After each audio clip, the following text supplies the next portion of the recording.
Bakit biglang gumuguho ang kalye? Alamin ang totoong kwento sa likod ng sinkhole.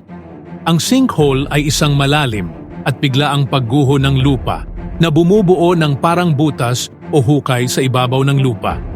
Para itong napuputol na bahagi ng lupa na parang kinain sa ilalim. Minsan maliit lang ito, pero may mga pagkakataon na sobrang laki nito at kayang lamunin ang mga bahay, sasakyan at kalsada. Bakit nagkakaroon ng sinkhole? Ang pangunahing sanhi ng pagkabuo ng sinkhole ay ang pagkalusaw ng mga bato sa ilalim ng lupa dahil sa tubig.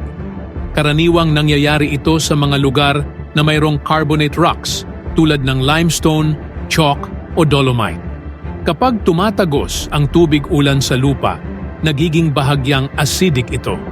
Ang bahagyang acidic na tubig na ito ay dahan-dahang nalulusaw ang mga batong ito na lumilikha ng mga guwang, kuweba o underground drainage system sa ilalim ng lupa. Sa paglipas ng panahon, lumalaki ang mga guwang na ito at humihina ang suporta sa ibabaw ng lupa. Kung may sapat na bigat ang lupa sa ibabaw o kung may biglaang pagbabago sa level ng tubig sa ilalim, maaari itong gumuho ng biglaan na siyang nagiging sanhi ng sinkhole. Bakit ito nangyayari? Narito ang ilang pangunahing dahilan kung bakit nagkakaroon ng sinkhole. Una, natural na proseso dahil sa pagguho ng mga bato sa ilalim ng lupa na natunaw ng tubig. Pangalawa, matinding pag-ulan o pagbaha. Malakas na tubig ay pwedeng makapaghugas ng lupa sa ilalim. Pangatlo, over-extraction ng tubig sa ilalim ng lupa.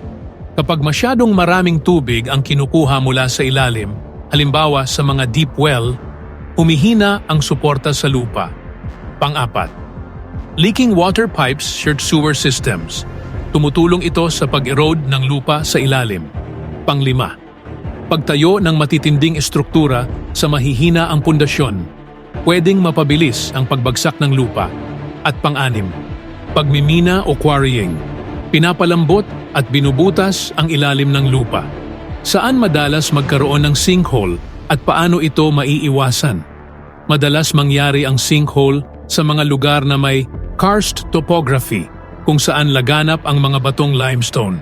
Sa Pilipinas, kilalang mayaman sa limestone formations ang mga lugar tulad ng Palawan, Cebu, Bohol at Guimaras.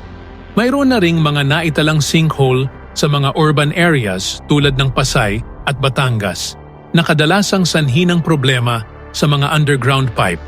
Bagamat hindi maiiwasan ang mga natural na sinkhole, may mga hakbang na maaaring gawin upang mabawasan ang posibilidad ng pagkabuo nito o ang pinsalang maidudulot nito. Una, wastong pamamahala ng tubig. Siguraduhing maayos ang drainage system sa inyong lugar upang hindi maipon ang tubig sa iisang lugar at tuluyang bumaba sa ilalim ng lupa. Pangalawa, pag-iwas sa sobrang pagkuha ng groundwater. Dapat ay may tamang regulasyon sa paggamit ng groundwater, lalo na sa mga lugar na kilalang mayaman sa limestone. Pangatlo, regular na inspeksyon. Mahalaga ang regular na pag-inspeksyon sa mga underground pipe ng tubig at imbornal upang matukoy at maayos agad ang mga tumatagas na tubig. At pangapat, soil analysis bago magtayo.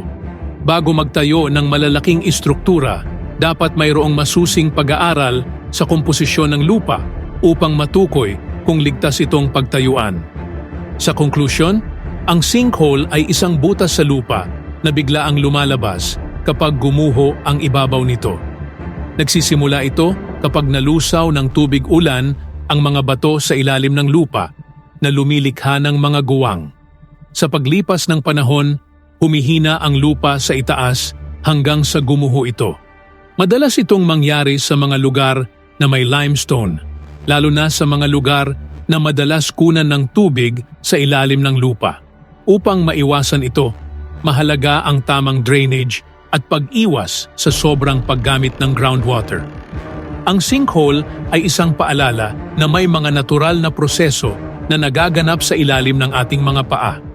Ang pagkakaroon ng kaalaman sa mga sanhi nito ay makakatulong upang maging handa at maiwasan ang mga potensyal na peligro. Ngayon alam mo na ang dahilan kung bakit bigla na lang gumuguho ang lupa. Pero ang tanong, handa ka na ba kung mangyari ito sa inyong lugar? Hit like kung natuto ka. At follow for more facts na hindi basta-basta lumulubog sa kaalaman. See you sa next video.